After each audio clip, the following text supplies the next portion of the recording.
tema que tiene que ver con el proceso de desarrollo de la vida de un nuevo creyente. He sentido en mi corazón de parte del Señor abordar este tema, ya que en este tiempo en donde hay tantos proyectos evangelísticos, donde se está enfocado más en los números, en llenar templos, en abarrotar los estadios, los escenarios, en conciertos, veo la necesidad de aclarar en qué consiste la formación cristiana, en qué consiste el proceso, ya que puede darse el caso de que se estén quedando vacíos muy importantes en la vida de la persona y ésta lo esté dando por sentado simplemente porque sus líderes no se lo mencionan. Yo insisto en esto, no existen malos cristianos, no existen malos creyentes. Lo que sucede es que han sido mal instruidos por sus líderes, han sido mal enseñados por sus maestros, y obviamente cuando uno llega a una iglesia que es un recién convertido, uno no tiene la capacidad, uno lo que le dice el pastor, lo que le dicen sus líderes, uno lo toma como si fuese Dios quien lo estuviera hablando. Entonces la formación que uno recibe, si lo instruyen mal, pues así queda, y tendría que ser ya una acción autodidacta o una búsqueda personal la que mueva a la persona a investigar y a descubrir que por mucho tiempo estuvo engañado. Quiero en esta ocasión que abordemos cierta temática, como por ejemplo qué es aceptar a Cristo, qué es confesar a Cristo públicamente, qué es el bautismo en agua, qué es el arrepentimiento. Vamos a abordar el tema de morir a uno mismo, la muerte, cuando habla la Biblia, muertos al pecado, ¿qué es? Vamos a abordar también el nuevo nacimiento, en qué consiste el nuevo nacimiento y cuándo éste se efectúa, quiénes intervienen en él. Finalmente vamos a ver el término entregarle su vida al Señor. Lo he escuchado con tanta nimiedad ese término. Lo he escuchado que la gente lo dice con tanta rapidez. Dicen, yo le entregué mi vida al Señor, o desde que yo le entregué mi vida al Señor, confundiéndose el entregarle su vida al Señor con el momento en que la persona le ha confesado públicamente. Entonces vamos a aclarar ciertos conceptos, ciertos términos, para que tú puedas tener claro dónde estás parado, pues. Independientemente de cómo te estén formando en tu iglesia, o que tanto tu pastor o tus líderes se ocupan de sentarse contigo para explicarte dónde estás o en qué fase estás y explicarte el por qué te está sucediendo ciertas cosas. Parte de lo que ahora veamos va a consistir en explicarte qué es lo que le sucede al cristiano en las diferentes etapas en las que él está atravesando. Por qué razón hay desánimos, por qué razón hay pecados todavía en la vida de ciertas personas y en la vida de ciertas otras personas no hay pecado. Vamos a concluir con lo que dice la palabra del Señor, y la buena noticia para que tú te mantengas conectado y que te animes a continuar en este proceso es que la palabra del Señor promete que los que han nacido de nuevo ya no pueden pecar. Si lo que tú más anhelas es ya no pecar, si tú lo que más anhelas es no ofender a Dios, pero en este momento tú lo estás haciendo, pues quiero decirte lo que dice 1 Juan 3:9, para que tú ya lo vayas preparando, que los que han nacido de nuevo no pueden pecar. Así es que importante el nuevo nacimiento desde ya. También quiero compartirte en esta ocasión la buena noticia, aparte de que ya no puedes pecar, es el término de ser guiado por el Espíritu Santo. Cuando una persona ya es guiada por el Espíritu Santo, cuando una persona ya no camina por los ojos, por la vista, ya no camina por lo que ve, sino que se mueve por el Espíritu Santo. Si estos 20 minutos no nos alcanza, creo que lo tendremos que dividir en dos, pero vale la pena que tú prepares tu Biblia, prepares las Sagradas Escrituras para que juntos vayamos adentrándonos en el tema. Comencemos con la primera fase. Cuando tú llegaste a la iglesia por primera vez, o la empezaste a visitar, en ese momento tú eras un visitante, y eso no más, un visitante, y hasta ahí pues lo único que tú eras es eso. Pero no hay ninguna garantía de salvación ni ningún trato todavía personal con el Señor. Cuando tú, después de ser un visitante, fase 1, pasas y te llama la atención lo que allí se dice y empiezas a sentir ese deseo, te digo por lo que yo experimenté personalmente, cuando de pronto hay algo en tu interior que te dice aquí hay algo bueno en este lugar, quizá no lo entiendas, pero algo te dice en tu interior, aquí hay algo que tu alma necesita. Quizás no te lo va a decir en estas palabras porque eres un nuevo, no entiendes estos términos religiosos, pero tú percibes que te da un deseo por ir y estar en ese lugar. Entonces ya tú pasas de ser un visitante a ser un oyente interesado por lo que allí se hace.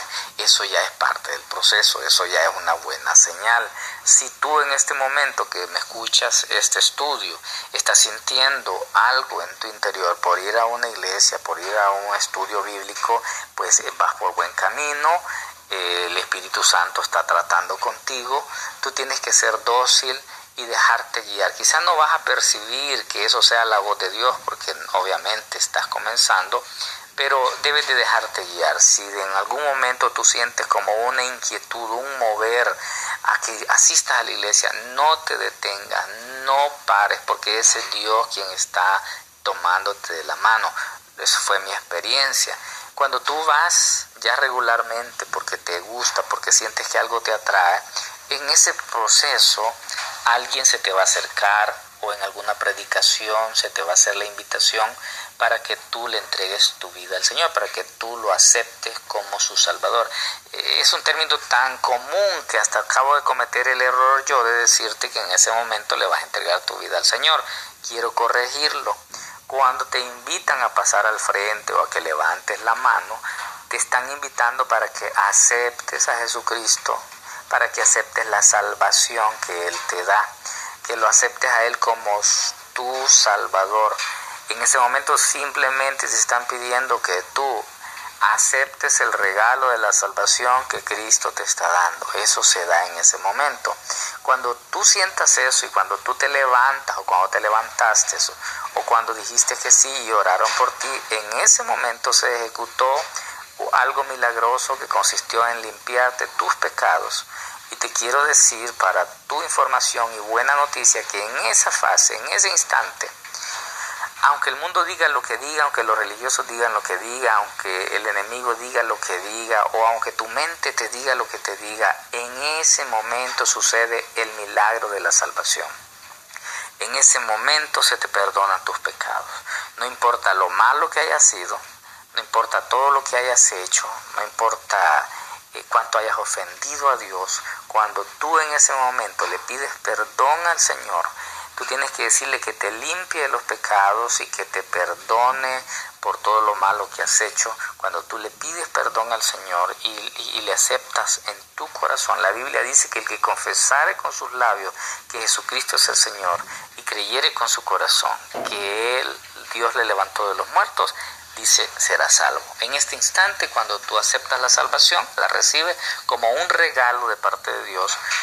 Tu nombre está escrito en el libro de la vida, tus pecados son perdonados y recibes unas vestiduras espiritualmente, unas vestiduras blancas. Tu libreta de anotaciones de todos tus pecados, todo lo malo que vos habías hecho, como si fuese una cuenta en una tienda que tú debías, todas tus deudas se ponen a cero. A partir de este instante, cuando tu cuenta se pone a cero, estás limpio. En ese instante, tú no debes nada del pecado que has cometido hacia atrás. Pero quiero decirte algo que normalmente no te lo dicen en las iglesias y que normalmente no se le dice a los nuevos creyentes, y ahí es donde se está cometiendo un error muy grave, porque después trae consecuencias muy desastrosas en la vida del creyente. En esta fase, cuando tú aceptas a Cristo, debo decírtelo yo en este momento, y ponme atención, a partir de aquí tú no debes de pecar. Ya no debes pecar. A partir de este instante, la persona ya no debe practicar el pecado, porque su cuenta ha sido saldada.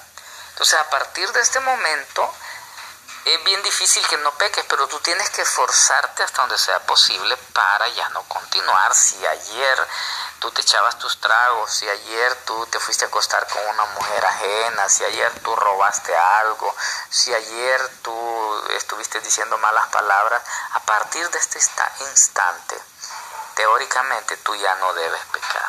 Al menos tienes que hacer un esfuerzo personal para cambiar de camino, cortar con los amigos. Tú tienes que hacer tu parte para ya no pecar.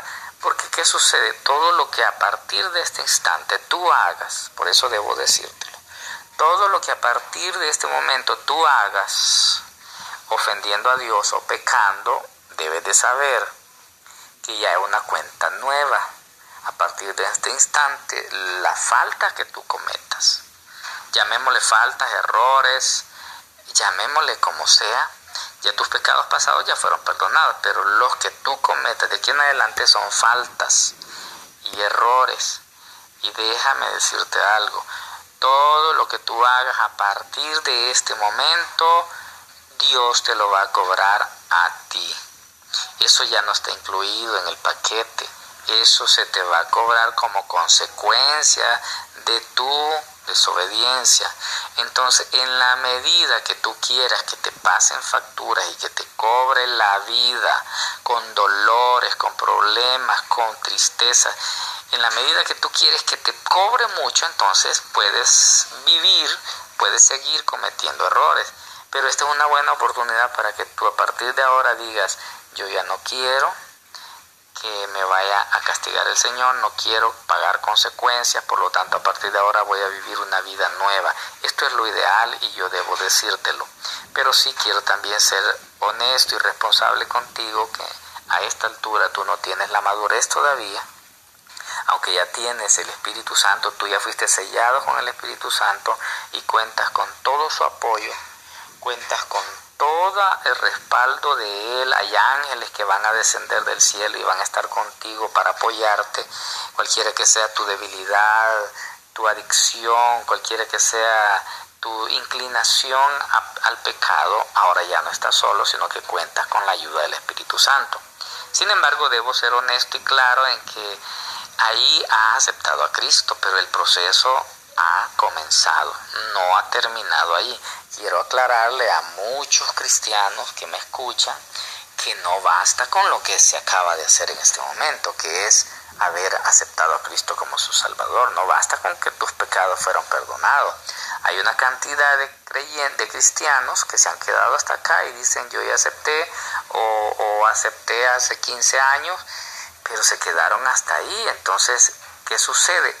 En sus vidas todavía hay pecado, todavía hay adulterio, todavía hay fornicación, hay alcoholismo, hay cantidad de cosas todavía en su vida, y ellos se preguntan, pero ¿y por qué si yo acepté todavía sigo con esto? Es porque te has quedado a la mitad del proceso y no, ahora hemos comenzado y te voy a explicar lo que sigue después de acá. Después que tú te arrepientes, tú vas a seguir pecando, es obvio, vas a seguir porque todavía estás tierno. Todavía hay una ley del pecado, todavía hay debilidades, todavía hay inclinaciones. Pablo decía, miserable hombre de mí, dice, ¿quién me librará de este cuerpo de muerte? Porque yo, decía Pablo, veo en mis miembros una ley, que lo que quiero hacer no hago y lo que no quiero hacer, eso hago. Eso parece un trabalengua que se entiende hasta que ya uno va estudiando más la palabra del Señor. Pero en esta fase tú todavía vas a tener debilidades, van a haber flaquezas, posiblemente van a haber pecados, van a haber faltas, pero tú no tienes que desesperarte, tú no tienes que desanimarte, tú no tienes que dejar de congregarte, tú no tienes que volver atrás solo porque tal vez cometiste una falta, un pecado. Es parte de tu formación, apenas tú estás dando los primeros pasitos. Caerte en esta fase es de lo más normal, tropezar es lo más normal, porque tú apenas estás comenzando a caminar en el Señor. No se puede esperar mucho en esta fase. Error cometen ciertas iglesias que hoy acepta la persona al Señor y el día siguiente lo ven cometiendo algún pecado y lo denigran, lo destierran y lo excomulgan de la iglesia porque dicen ayer aceptó y hoy está pecando. Es porque desconocen el proceso. Aquí tú eres un niño y comienzas tu proceso. Lo recomendable y mi consejo es que tú en esta fase no dejes de congregarte, no te alejes de la iglesia, consigue una Biblia y comienza a leer la palabra del Señor como si el mundo se termina el otro mes. Empápate con la palabra, empieza a leer del Nuevo Testamento, Antiguo Testamento, acércate a algún hermano. Si tu iglesia no tiene un proceso bien organizado de discipulado, acércate a algún hermano que tú veas que es algo formal y hazle preguntas, pregúntale todo lo que tienes, acércate a tu pastor, porque estás ahorita como un niño. Después de que has aceptado a Cristo, ya tú ya pasaste de visitante, de oyente, ahora eres parte de la iglesia, cuando el siguiente paso es que te bautices en agua. Si bien es cierto, el bautismo en agua no perdona pecado, pero si tú no estás por morir, si tú eres un joven o estás saludable, pues ¿cuál es el problema para que tú no te bautices? Yo no entiendo a muchas personas que dicen, mire, yo acepté a Cristo hace un año, pero no me he bautizado porque no lo he sentido. Déjame decirte algo, no tienes que sentir nada, no esperes escalofríos, no esperes que te tiemble una mano, no esperes caer con ataque para que eso indique que tienes que bautizarte. Bautizarse es un acto de obediencia donde uno confiesa públicamente de que ahora viene a formar parte de la iglesia y que se va a congregar en esa iglesia. Es un acto de obediencia y testimonio público. Si tú estás en esa fase y no te has bautizado, no entiendo por qué. No tiene que haber nada que te haga sentir o una situación extraordinaria más que un proceso quizá de inducción en la iglesia. Pero si no hubiese ese proceso de inducción y tú recién acabas de aceptar a Cristo y tu deseo es tal de obedecer y ser una nueva persona lo más pronto posible, pues nada impide, nadie te tiene que detener porque tienes que pasar 3 meses o 6 meses para que te bauticen. Eso no sé de dónde se lo han inventado. Cuando fue mi experiencia personal, tenía apenas 14 años y nadie se imaginó la formalidad con la que yo estaba haciendo las cosas y me tuvieron como 6 meses y yo preguntando, ¿y cuándo me bautizo? ¿Cuándo me bautizo? Y me decían, dentro de 3 meses. Pero como uno a esa altura no sabe, en este momento, que alguien le diga a alguien, mire, dentro de 6 meses lo va a bautizar, yo le diría, está loco, yo no sé por qué estás esperando tanto, tendrías que bautizar a la persona inmediatamente como acepte a Jesucristo y se le explica en qué consiste el bautismo e inmediatamente hay que bautizarlo. No hay una razón por la cual haya que detener 1 año o 2 años a una persona. Cuando tú ya has aceptado a Cristo, tus pecados han sido perdonados, ya fuiste sellado con el Espíritu Santo, fue perdonada tu deuda total, no quedan pecados, ya tú eres libre, viene el Espíritu Santo a acompañar tu vida, a fortalecerte. Hay ángeles también que descienden para apoyarte en tus necesidades. En esta fase todavía va a haber pecado, todavía van a haber errores que vas a cometer. Ya te dije, no tienes que frustrarte, no tienes que oír a esas personas que porque te vean cometiendo algún error te critiquen. Tú no tienes que hacer caso, tú tienes que poner la mirada en Cristo, decidirte y saber que lo que estás haciendo es un proceso. Hasta aquí nada extraordinario ha pasado en tu vida, aparentemente eres el mismo, aparentemente hay todavía deseos e inclinaciones, por lo cual tú poco a poco la vas a ir dejando y a través del Espíritu Santo y la palabra. Quiero recalcar algo antes de terminar esta primera fase en la formación de un creyente. Mucho depende en cierto modo de tu esfuerzo. Claro, si antes tomabas, hoy no, ni pases por la cantina. Si antes tenías una relación ilícita, pues borra el número, tienes que hacer de tu parte. Pero sí tienes que saber que la obra más grande la hará el Espíritu Santo. no depende de tus fuerzas, es una obra milagrosa que el Espíritu Santo va a hacer. Vamos a continuar en el siguiente audio.